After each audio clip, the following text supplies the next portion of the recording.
Yo, check out my website, www.theclowntimes.net. That's clown spelled with K as you see here. As you see, here are my rants here. I'll be more and more regular in posting rants in the future. You see what I have going on here. Also, you can also get your merch here at www.cafepress.com. Search for the Clown Time Sports. You see here I have sweatshirts, hoodies, baby gear, mugs, t-shirts. So just come on over and grab yourself some merch. Welcome to tonight's post bowl edition of the Clown Out Podcast. I'm Scott Burks. Please continue to check me out at www.theclowntimes.net. I have been taking a break from blogging.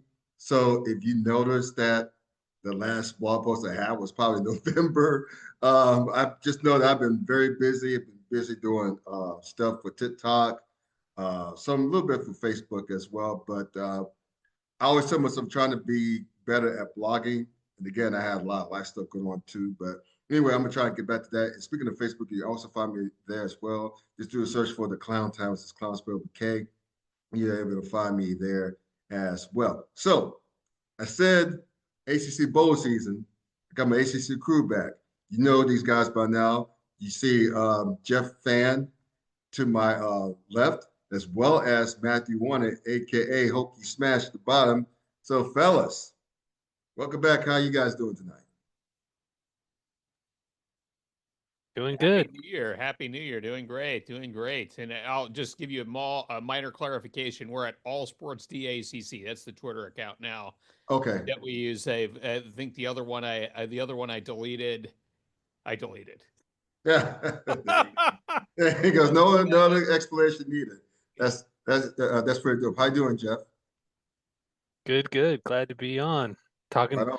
some positive ACC football here in a minute. Dude, I'm about to say, speaking of which, let's just get to it, bro. I mean, I don't know about you. I'm surprised. I'm thoroughly surprised at at the ACC's performance in bowl season. We got down the dock. We can also talk about how, speaking of which, how Miami is making the conference look very good. But let's start first with the bowl season. So I'll start with you, Jeff, since you brought it up. The ACC in bowl season 2020 freaking five, right? We're 8-4 as a record, including Miami's two college football playoff wins. We're right behind the Big Ten, who's at 9-4. And at the bottom, bring up the rears. Guess who? The big bad SEC at 4-9. Again, that's all including the college football playoff games. So, Jeff, ACC, how surprised are you at the ACC stellar performance, especially compared to last year, we only won 2 games in bowl season. But nevertheless, this stellar performance compared to last season. Yeah, no, I think we all understand that bowl season now. There's transfers, opt-outs, player movements. Sure. So, you don't want to get too high when it's going good or too low when it's going bad, but it's for sure the results, they set a narrative.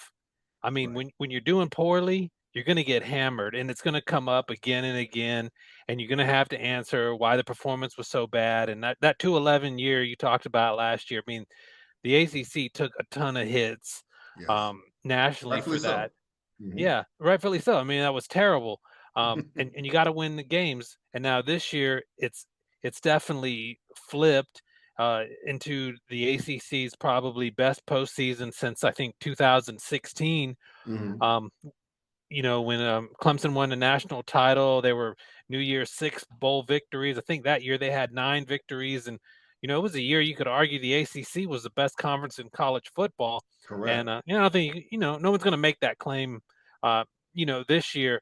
But I mean, it was definitely a lot of good, and some. I mean, you can hit all 8 victories, but some of the highlights for me was really impressed by Virginia.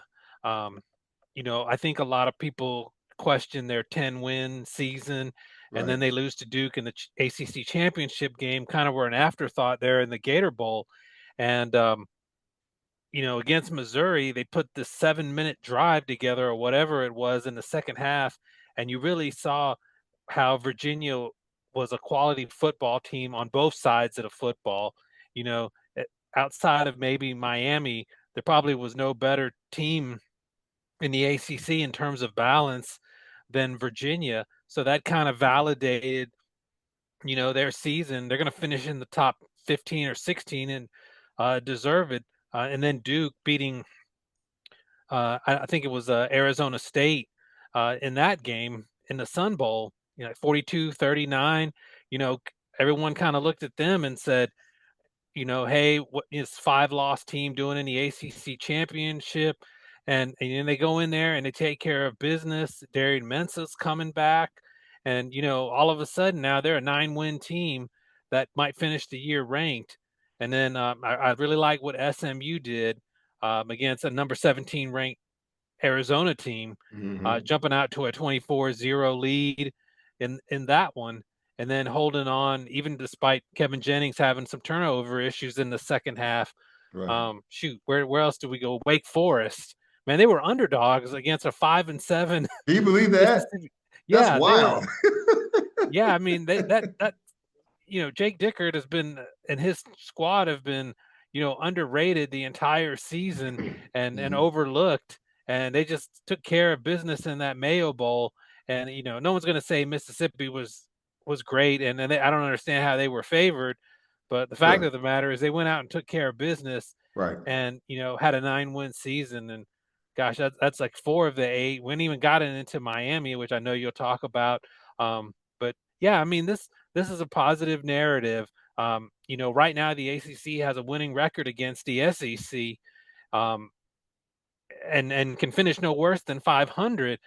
So, I mean, those talking points are a big deal in the off season. And I mean, Jim Phillips has got a little ammunition now to say, hey, don't forget about the ACC. There's a little bit of football being played, and of course led by Miami, who's you can't argue what they're doing at all.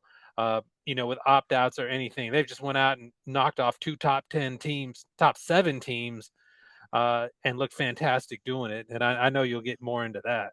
Yeah, I was going to say, and Matthew, before I pass it on to you, to me, the most impressive win of this bowl season has to be Virginia over Missouri.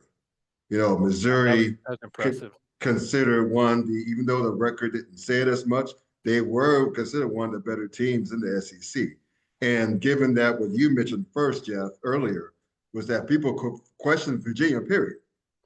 The wins, right, especially when they lost to Duke in the conference title game, to see them beat a damn good Missouri team, held them to 7 points. And yes, and they even knocked out their quarterback. So no one could say that, well, all these opt-outs, blah, blah, blah. No one can say that. No one can say that this season. Virginia legit beat Missouri straight up. Straight up. In the Gator Bowl, no less. Straight up beat them. And the ACC teams were playing with, their own opt-outs and transfers. So right. Absolutely. And speaking of Duke, they beat Arizona State. There were no opt-outs. And you know what? And I'll get to it in a moment. But speaking of this whole narrative thing, I have to, and I'll talk about it now. Gotta give respect to the Big 12. The Big 12 and Brett Yormark is not running from anything. They just aren't. They're not using the excuse of opt-outs. They're not using the excuse of, their talking heads not using the excuse of, well, I have this opt-outs and that.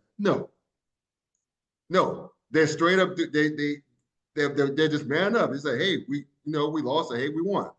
BYU beat Georgia Tech. Georgia Tech should have won the game, but hey, no one's making excuses on either side. See how easy that is? See how easy that is?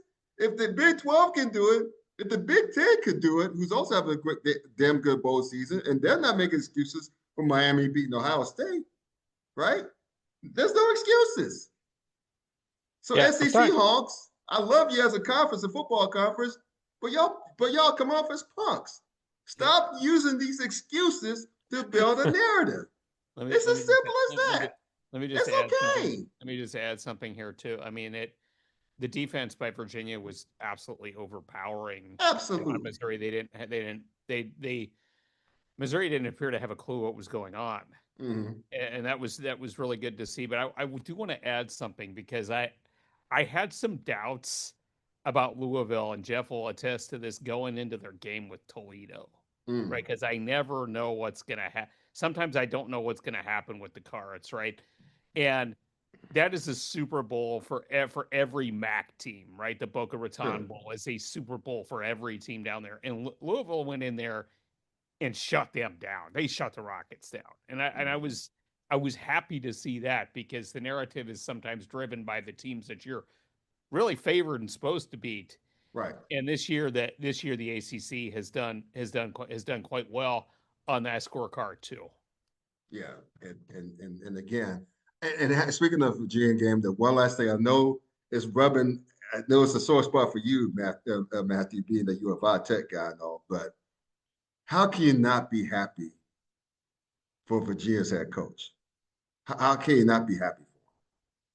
I mean, all the stuff that he went through last year, Jeff. I mean, not last year, but the year before last, Jeff, and bringing and building that program up despite that tragedy and all those distractions going around it. How can you not be? How can you not be happy for him? Tony, I forget his last name. How can you not be happy for him? Tony Elliott. Yeah, Tony Elliott. Yeah. I mean, how? I mean, you got to be happy for him. But at any rate, I'm happy for Yeah, Virginia. absolutely. I'm sorry. I'm sorry. Yeah, Go ahead, Jeff. absolutely. He's a good, decent person. Absolutely. Yeah. Uh, so I'm happy for Tony Elliott. I'm happy for even for Dave freaking Dorn, who I have a love-hate relationship with as he's still we took care of business against a good Memphis team. I was happy to see that. And the fact that CJ Baylor's coming back, the fact that we have a positive momentum headed into next year, and Duke's having great momentum. Memphis coming back to Duke, and I don't think Manny Diaz is going to have another sorry ass defense again coming into next season. He's going to shore that bad boy up. So they got momentum. Obviously, Miami's going to have momentum. I'll talk more about them in a sec. And Matthew, I got to give you some love here. James Franklin, the move that made too much sense. James Franklin, the head man at Virginia Tech, getting most of damn near all of Penn State's recruits and transfers in the transfer portal. They can't go anywhere but up. And he's going to be the rock star next year's ACC Media Days for football. So again, lots of good things looking up for the conference. And again, it's all about winning your games.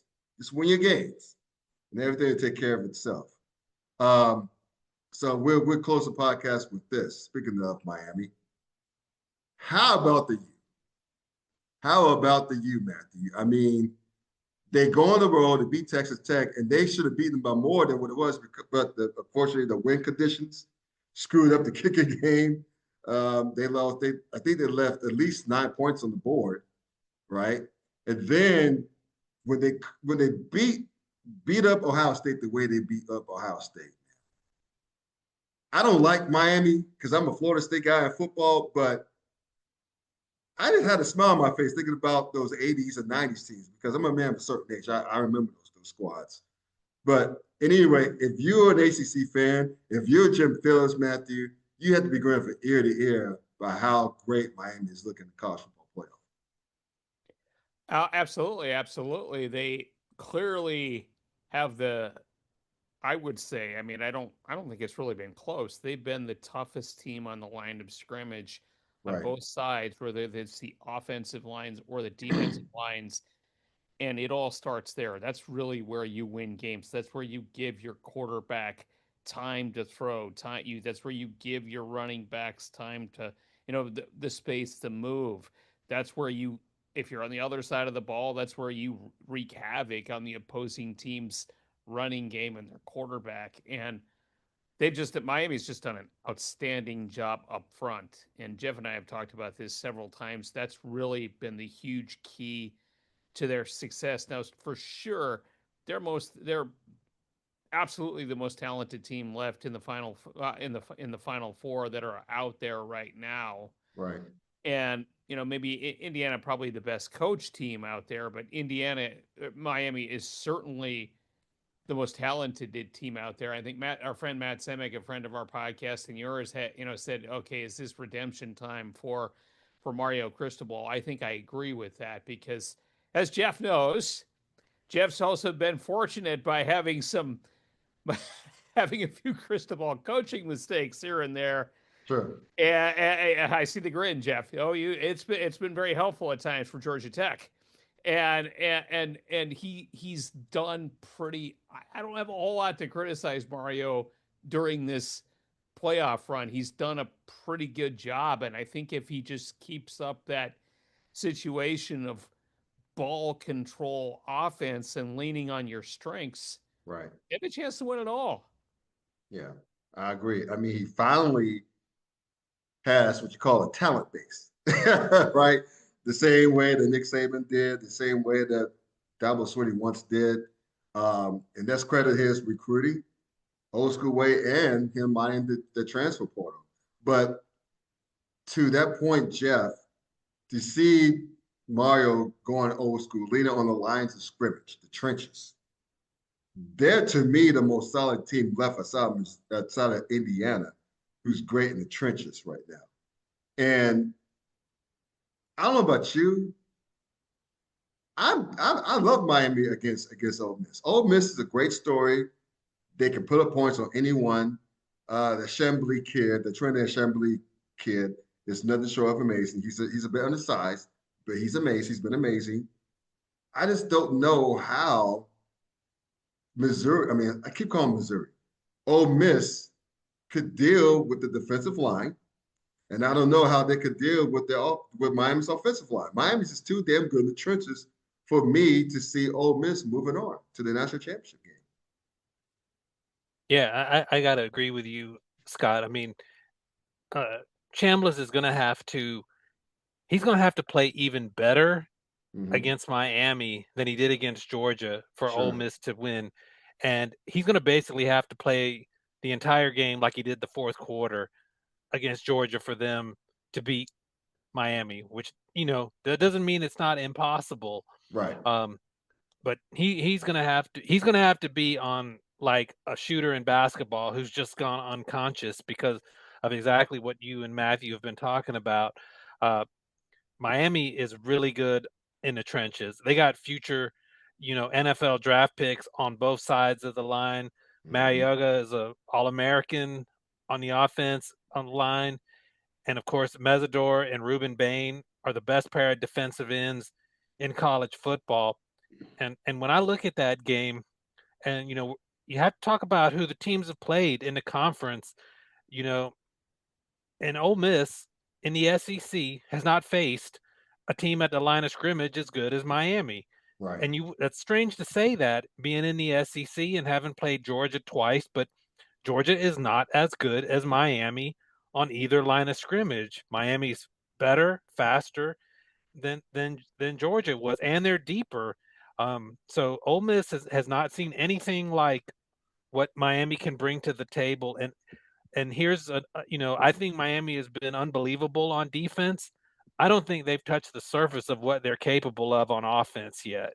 Right. I think they've been really ball control with Carson Beck, and Fletcher, but they have not really gotten Tony loose, that air game, which it can be explosive, and they're going to find a lot of open receivers against Ole Miss, who's not a good team defensively. They're really aggressive, and like I said, Ole Miss has not faced anyone like Miami this entire year, but Miami has faced opponents very similar to Ole Miss, and I'm talking about SMU. I mean, SMU is a very similar team to Ole Miss. I would say, maybe Ole Miss is probably a little bit better, but SMU, they like to go up tempo. Kevin Jennings had some success against Miami in that game. He threw for over 350.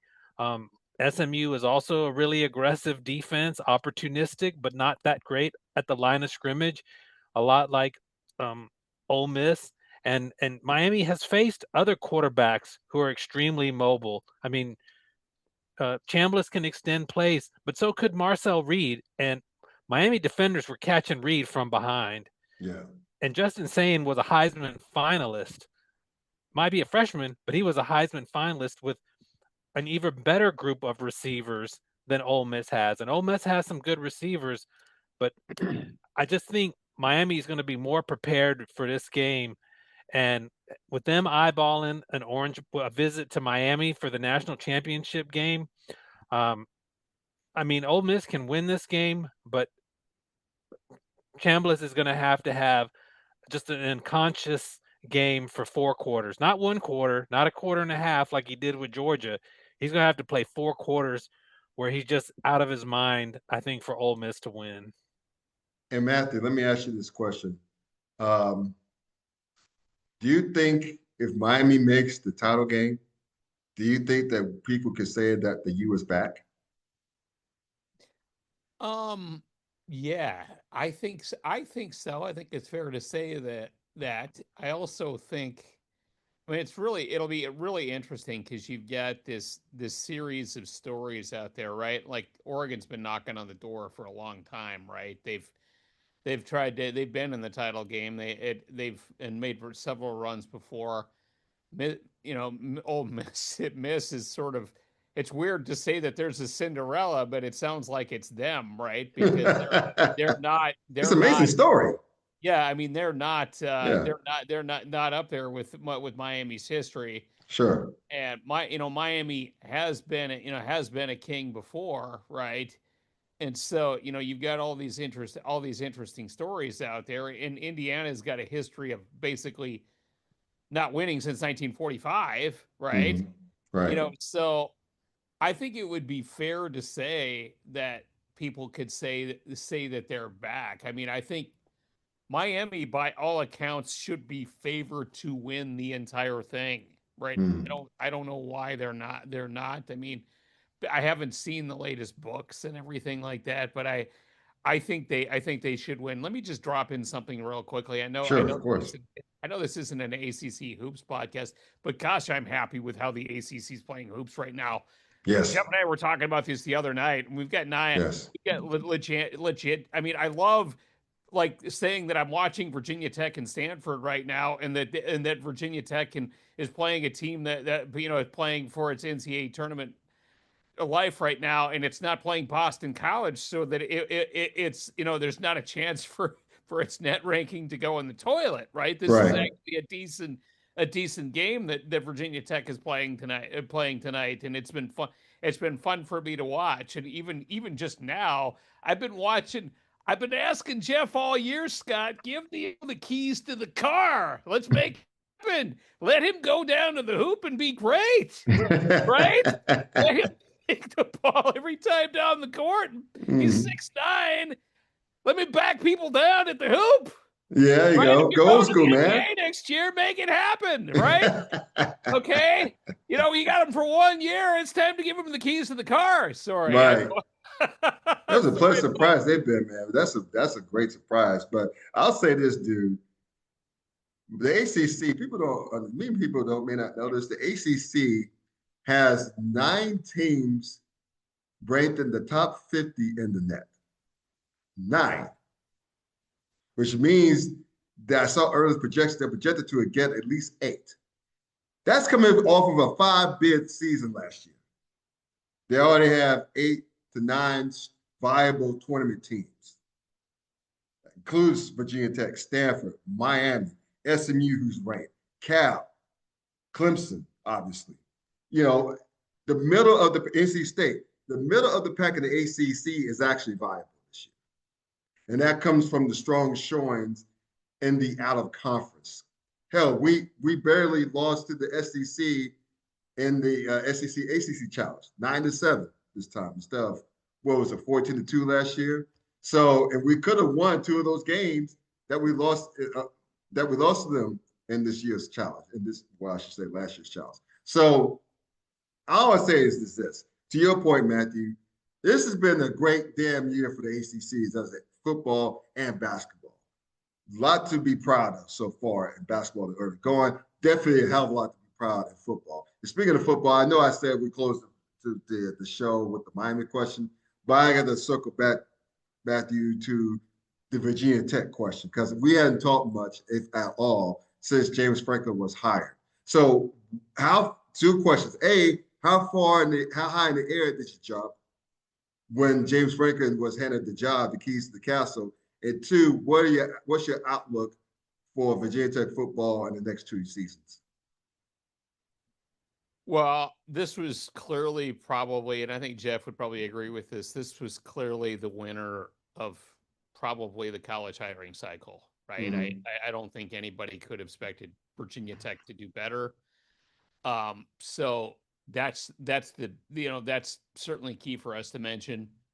Even bigger was the college's investment in football, right? I mean, that was Right. and just in athletics. I think that was something that Virginia Tech needed to do for quite a while. Jeff knows I think I've been banging on the blog about this and on the podcast about this for quite some time about the athletic director's performance and in Whit Babcock, and he finally came through right on that. And so, I mean, everybody knew that James Franklin was going to be a good recruiter, right? Because for Virginia Tech to be good, they had to try to put somewhat of a wall around the 757, right? And Yes, absolutely.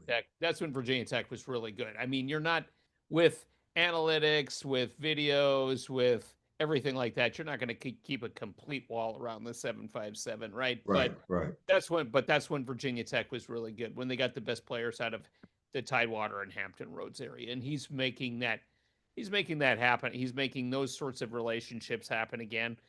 So, do I think Virginia Tech will win more games next year versus this year? Absolutely, I do. 100%. I think that's probably the easiest question that I'll be asked all year, Right. right? So, it may take a couple years to get back up to those double-digit win seasons, right? Because nobody engineers things overnight.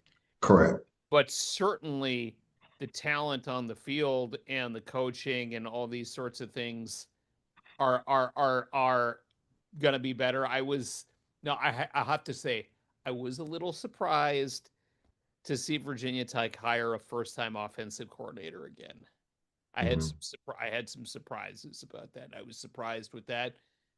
Wasn't really surprised that they kept Brett Pry as the defensive coordinator. He was somebody who worked with Franklin up at Penn State and did a very Yeah. good job in that role. And yeah, and they're best friends too. And Yes. actually, I think James Franklin asked Brent Pry about the job before he eventually took it. That's why he shed tears during his press conference when he talked about Brent Pry. That's like his brother. Yeah. And Brent Pry has done a good job keeping those relationships together, but having I mean Franklin is an A plus recruiter, and that's what Yes. you've got to, at least if you're Tech, you've got to get better players back in the door. And I Right. think and upgrade the talent roster and all that stuff. And he's been doing that. And when you do that, you're going to get more donations from the alumni, friends of the university, all that sort of thing. You're going to get more of that, right? Because everybody knows this, right? You need money to compete in the college football world now, and Virginia Tech's Right. back on track. That, I mean, heck, you can even see that. I mean, if we expand this discussion not just beyond Virginia Tech here, you can see that with a lot of these teams in the ACC this year. We didn't really talk about Cal as much. They're having a good year in men's basketball, right? Mhm. So is Stanford. So, I mean, you talked about Stanford, Virginia Tech. They all have their NILs going up and their funding going Mhm. up. And it had to, if you wanted to remake your rosters for men's basketball, right? And so Right. I feel like those sorts of change. I mean, NC State's a perfect example of that. They made a huge investment, probably so big that they couldn't really make a change in football yet, right? Right? I mean, which is fair enough, right? I mean, they're Sure. trying to make what make the Wade regime a little, give them a boost, right? And Right. I'll say this when we close, Scott. I was really happy to see NC State not lose at Boston College. That can be a horror freaking story, right? Going up there like last night when they won last night. Yeah. I mean, Conti Forum is a house of horrors. It is a hypnosis factory. It's where teams go to die Yeah. because it's so quiet that you can be in a hypnosis zone when you're playing hoops up there, and all of a sudden you're sleeping the last 10 minutes of the second half, and you don't intend to sleep because there's two people in the crowd. Right. So shout out to NC State for winning last night, because that's nobody wants to lose to a team in the fourth quad, right, or wherever BC's Oh at God, now. it'd be a net killer in the worst way. So, right quick, Jeff, tell the folks where they can find you, and I could ask Matthew the same question. Your great work on in social media. Yeah, you can find me right there on the screen, like it says, at Talking ACC Sports on Twitter, X. Seeing my comments about what's going on with Miami tomorrow, or hopefully further on than that, or ACC basketball, and then blogging at allsportsdiscussion.com. And then Matthew and I have our Sunday evening podcast that you can check out too. Yeah. And Matthew, where they can find you in your hokiness. You can find me blogging at allsportsdiscussion.com. As Jeff said, we're on that podcast pretty much every Sunday evening. We have a variety of guests. Sometimes we have a classic podcast like we did last week between the two of us, where we, for the first time in a long time, discussed only good news pretty much, right? Which was kind of fun, actually. I bet. And you can and then you can see me on Twitter at allsportsdacc, which is basically our site Twitter account too, right? Nice. So that's where you see me, and sometimes my snarky tweets, but they're less snarky this year. They don't sound as much as the folks from Airplane the movie or whatever, right? Oh my God. Yeah, it was the wrong week to quit drinking. Okay. There you go. All right, y'all. Right.